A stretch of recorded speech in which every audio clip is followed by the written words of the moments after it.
Hello UPSC aspirant, hope so you all are doing so good. My name is Abhay and I'm a fellow UPSC aspirant.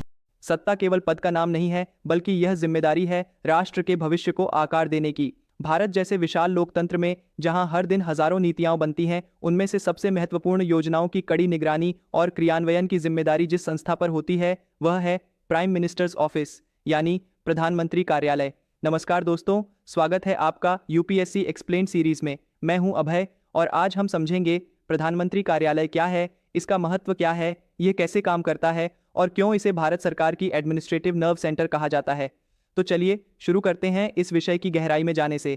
सबसे पहले जानते हैं PMO यानी prime minister's office है क्या। यह एक एग्जीक्यूटिव बॉडी है जो सीधे प्रधानमंत्री को सपोर्ट करती है। इसका मुख्य कार्य होता है प्रधानमंत्री को सभी प्रमुख नेशनल और इंटरनेशनल मामलों पर एडवाइस देना, मिनिस्ट्रीज और डिपार्टमेंट्स के कामकाज पर निगरानी रखना और प्रधानमंत्री के डेली कार्यों को मैनेज करना।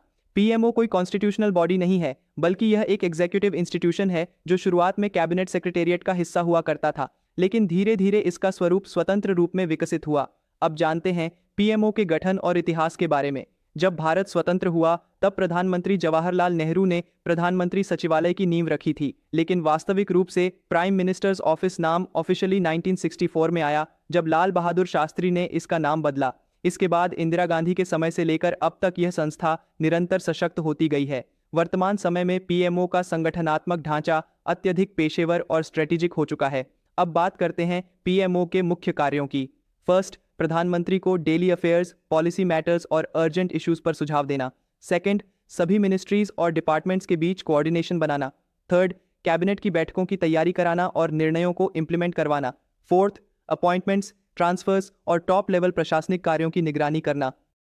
फिफ्थ, क्राइसिस सिचुएशंस में इमीडिएट डिसीजन मेकिंग सपोर्ट देना, जैसे कि महामारी, युद्ध या आपदा की स्थिति में। अब बात करते हैं पीएमओ की संरचना यानी स्ट्रक्चर की। पीएमओ में प्रमुख रूप से निम्नलिखित पद होते हैं। Principal secretary to prime minister, यह सबसे सीनियर अधिकारी होता है जो सीधे प्रधानमंत्री को एडवाइस करता है। नेशनल सिक्योरिटी एडवाइजर, जो नेशनल सिक्योरिटी से जुड़े मामलों पर सलाह देता है। Additional secretaries, joint secretaries, deputy secretaries और अन्य ऑफिसर्स जो डे टू डे फंक्शनिंग को संभालते हैं। इसके अलावा कुछ स्पेशलिस्ट एडवाइजर्स भी होते हैं, जैसे कि इकोनॉमिक अफेयर्स, टेक्नोलॉजी और इंफ्रास्ट्रक्चर के एक्सपर्ट्स। अब सवाल उठता है, पीएमओ की इतनी पावर क्यों है।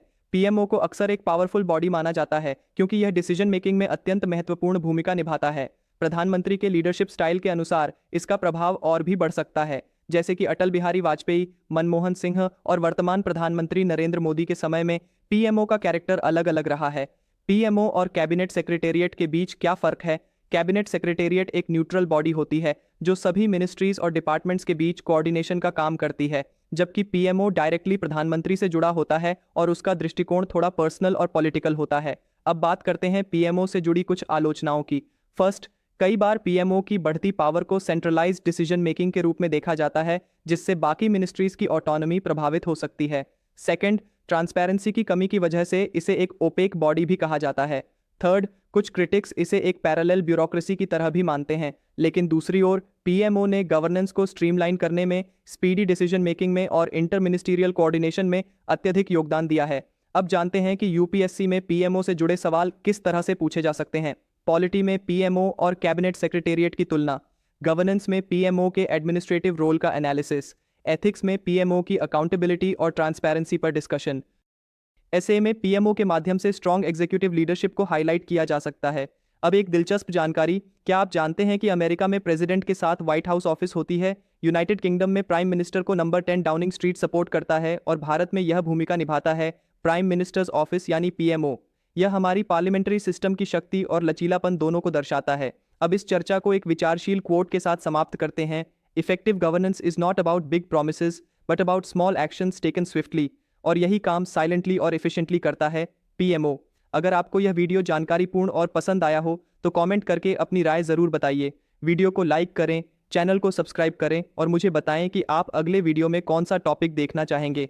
आपका समय और विश्वास देने के लिए दिल से धन्यवाद। अब चलते चलते आपके लिए एक सवाल, क्या आप बता सकते हैं कि किस प्रधानमंत्री के कार्यकाल में पीएमओ ने सबसे अधिक डिसीजन मेकिंग पावर अर्जित की थी और क्यों। अपना जवाब और विचार नीचे कमेंट बॉक्स में जरूर लिखें। मिलते हैं अगले वीडियो में, तब तक पढ़ते रहिए, समझते रहिए और यूपीएससी की तैयारी को लगातार मजबूती दीजिए। थैंक यू एंड जय हिंद। सो हम अपने इस वीडियो को यहीं पे कंक्लूड करते हैं। आपका सपोर्ट, आपका शेयर मेरे लिए फ्यूल का काम करेगा इस जर्नी में। मैं उतनी मेहनत, उतनी एफर्ट और लगा पाऊंगा। सो प्लीज आप इस वीडियो को जरूर शेयर करना। Comment down if you have any query, share this video. Thank you so much. तो अब मिलते हैं अपने अगले वीडियो में। Till then, work hard, stay healthy and keep studying. I am Abhay, signing off. जय श्री कृष्णा।